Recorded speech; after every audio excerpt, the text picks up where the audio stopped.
ఆ దేశం ప్రపంచంలోనే అత్యంత వేగంగా వృద్ధుల దేశంగా మారిపోతుంది. ఎందుకంటే ఆ దేశం నిండా వృద్ధులే ఉన్నారు. దీంతో ఆ దేశ జనాభాలో కూడా సీనియర్ సిటిజన్స్దే పై చెయ్యి. యంగ్స్టర్స్ అంతంత మాత్రంగా ఉన్నారు. ఇక చిన్నపిల్లలు ఉన్నారా లేరా అన్నట్లుగా ఆ దేశం ఉంది. దీంతో ఇక ఆ దేశంలో ఉన్న పండుటాకులు రాలిపోతుంటే జనాభా కూడా తగ్గిపోతుందని ఆ దేశ ప్రభుత్వం తీవ్ర ఆందోళన పడింది. ఈలోగా దాదాపుగా 9 ఏళ్ల తర్వాత ఆ దేశంలో కొత్త ట్రెండ్స్ ఉద్భవించి ఆశా కిరణాలను నింపింది. ఇంతకీ ఆ కొత్త ట్రెండ్ ఏంటి? ఆ దేశం పేరేంటి? Let's watch.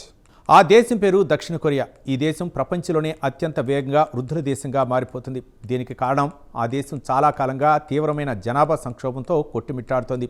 పెరిగిపోతున్న జీవన వ్యయం, పిల్లల పెంపకానికి అయ్యే భారీ ఖర్చు, ఆఫీసుల్లో పని ఒత్తిడి వల్ల అక్కడి యువత పెళ్లికి పిల్లలకు దూరంగా ఉంటూ వచ్చారు. 2023లో ఆ దేశ సంతానోత్పత్తి రేటు ప్రపంచంలోనే అత్యంత తక్కువగా 0.721కి పడిపోయింది. సాధారణంగా జనాభా స్థిరంగా ఉండాలంటే ఈ రేటు 2.1గా ఉండాలి. అయితే సౌత్ కొరియాకు 9 ఏళ్ల తర్వాత ఆ దేశ ప్రభుత్వం జనాభా వృద్ధి కోసం చేసిన ప్రయత్నాలు ఫలించడంతో ఒక శుభవార్త అందింది. గత దశాబ్ద కాలంగా పడిపోతూ వస్తున్న జనాల రేటు ఇప్పుడు మెల్లమెల్లగా పుంజుకుంటోంది.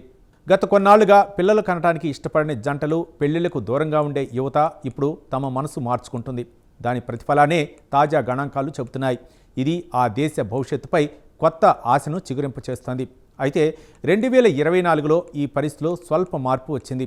9 ఏళ్ల తర్వాత మొదటిసారి ఈ రేటు 0.748కు పెరిగింది. గత 17 నెలలుగా ప్రతి నెలా పుడుతున్న పిల్లల సంఖ్య అంతకుముందు ఏడాదితో పోలిస్తే పెరుగుతూ వస్తుంది. అయితే ఈ సంక్షోభం వెనుక మాయదారి కరోనానే ప్రధాన కారణమని చెప్పాలి. ఎందుకంటే మహమ్మారి సమయంలో చాలామంది పెళ్లిళ్ళు, పిల్లల ప్లాన్ను వాయిదా వేశారు. ఇప్పుడు వారంతా పిల్లల కోసం సిద్ధమవుతున్నారు. దీనికి తోడుగా బేబీ బూమర్ తరం పిల్లలు ఇప్పుడు 30 ఏళ్ల వయసులోకి వచ్చారు. ఇది పెళ్లికి, సంతానానికి సరైన సమయం కావడంతో జనాల సంఖ్య పెరుగుతోంది. దీంతో పాటు గతంలో గర్భవతి అయితే ఉద్యోగం పోతుందనే భయం ఉండేది. కానీ ఇప్పుడు కంపెనీలు పేరెంటల్ లీవ్ విషయంలో సానుకూలంగా స్పందిస్తున్నాయి. అయితే ప్రభుత్వ పథకాలు కూడా ఈ విషయంలో కీలక పాత్ర పోషిస్తున్నాయి. ప్రభుత్వం ఇళ్లు కట్టుకోవడానికి సబ్సిడీలు, పిల్లల పెంపకానికి నగదు సాయం, డేటింగ్ ఈవెంట్స్ వంటి వాటి కోసం బిలియన్ల కొద్దీ డాలర్లు ఖర్చు చేస్తోంది. అయితే ఈ పెరుగుదల చూసి సంబరపడిపోవడానికి ఇంకా సమయం ఉందని నిపుణులు హెచ్చరిస్తున్నారు. ఎందుకంటే దక్షిణ కొరియాలో పిల్లలను పెంచడం అంటే ప్రపంచంలోనే అత్యంత ఖరీదైన పని. ప్రైవేట్ ట్యూషన్లు, కోచింగ్ సెంటర్ల కోసం తల్లిదండ్రులు తమ సంపాదనలో సింహభాగాన్ని ఖర్చు చేయాల్సి వస్తుంది. అయితే పిల్లల పెంపకంలో తండ్రుల కంటే తల్లులే ఎక్కువ బాధ్యత మోయాల్సి రావడం కూడా ఒక పెద్ద అడ్డంకి. ప్రస్తుత పరిస్థితి తాత్కాలికమేనా లేక శాశ్వత మార్పు అనేది రాబోయే కొద్దేళ్లలో తేలనుంది.